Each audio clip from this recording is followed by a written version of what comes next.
अरे वाह, पूरी वीडियो में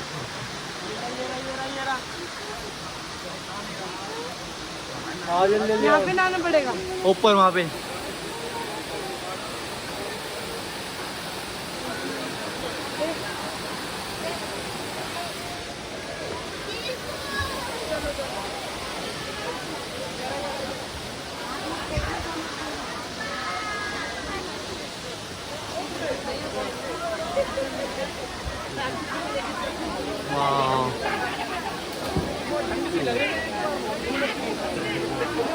ये बढ़िया है।